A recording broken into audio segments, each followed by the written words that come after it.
sun-loving plants get all the attention, don't they? But there are plenty of shade lovers out there that can add a pop of color to your outside space. But which ones and where do you put them? Garden Guy Dale Kay is live with a look at some of those options that you can add to your garden now. Good morning, Dale. Good morning. If you want proof that it was a long winter, go to your favorite local garden shop. It is literally a frenzy of buying here, and it's, what is it, just after 9 in the morning? Hundreds of people here. I've had to guard this table almost with my life. It's like vultures picking off the bone almost. So of course, many of us, probably including you at home, are ready to do a little bit of gardening, particularly container gardening where you're putting plants into containers. But which ones do well in shade and which ones do well in sun? Well, that's what we're going to break down this morning. So we'll start with a couple of tips for really whatever you're kind of planting to keep those blooms in flower all season long. Firstly, don't underestimate the power of fertilizer. When I plant my flower containers, I always add in a little bit of slow release fertilizer. That's the one that's coated in it has a very kind of hard coat on it, and it releases the fertilizer over time. And then mid-season, I start to add a liquid fertilizer. That's the one that mixes with water. It usually turns the water blue. And that way, and I splash the leaves, by the way, too. That way you're getting continual fertilizer, and that flower power really stays all season long, which is super important. And then, of course, make sure you use a good potting soil. And then you don't want to shatter your blooms either. So a good nozzle that has lots of fine holes in it is really beneficial as well. This is a really nice nozzle. It's long, so you can get to your hanging baskets and all your containers quite easily. So let's start with the flowers themselves. These are the ones that are annuals. They're not coming back every year. They're going into our containers. And of course, you've got tall things in the middle and things that trail over the edge.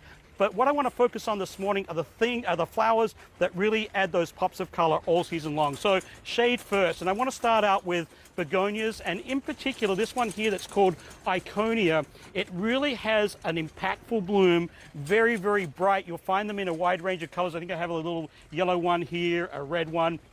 But no matter what color, they're very, very impactful for color, and they do quite well in a semi-shade and also deeper shade as well, which is really, really beneficial. And in it's cloudy here today, and you can notice that even if we have shade just like today, the flower color is really intense. If you're doing some impatiens, these sun patients are really, really good as well. This one here is fuchsia, and this I actually plant in my garden at home. It also does well in containers, so this particular impatient does well. And that is sun patient. There is another type of begonia that goes by a few different names. There's Whopper, there's Viking, and then there's just the word big. So no matter if you've any of those three names, Viking, big, or Whopper, that is another great begonia for shade. The leaf gets quite big, the flowers hang in clusters, and it almost has a cascading or trailing effect as well, which is quite pretty. And then lastly, fuchsia is another good one that does well in the shade all season long. And the good thing about that particular plant is it attracts hummingbirds as well. So, and it will do okay in the sun. So that's the kind of the shade lineup. Lots of good color. Also Rex begonia here, really grown for its foliage, but that has a nice little pink flower as well. When you're planting begonias, all of them, make sure the pointed leaf points towards the edge of the container.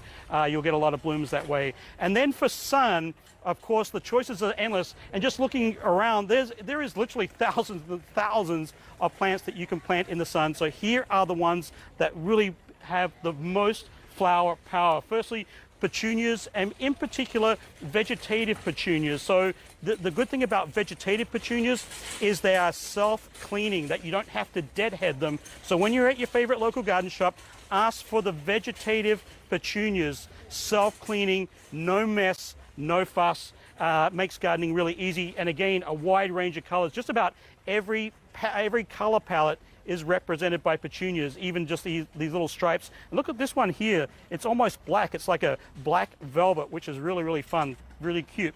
Also, in the same kind of family as petunias, not really quite, almost the same family, Calibrachoa. It's a mini petunia. This one does well trailing, but again, blooms prolifically on new foliage, which is really, really fun. So it continually blooms. You almost can't stop it. You know, like you're trying to turn off the tap, you literally can't stop. calibrachoa from blooming, which is really beneficial in containers and also your hanging baskets. Angelonia is another good one. This one stands up. It has a little erect spike flower. Really, really fun in the garden. Dahlias are also very showy, very impactful in containers and your hanging baskets. This one here almost looks like a Hawaiian sunset. This is Biden's, great for your containers and has that really kind of warm, summery. So if you're into those summer vibes, Biden's are really, really good for that.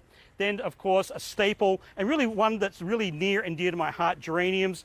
When I was a wee little boy, we actually had these planted at the end of my driveway, and I used to go pick little posies almost every day. I think my mum actually got quite sick of me picking the geraniums off her plants, but I used to pick little posies for her all the time.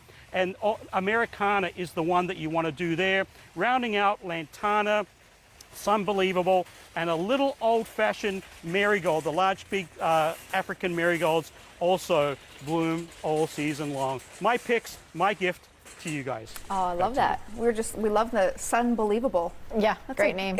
Yeah. Thank you, Dale. Yep.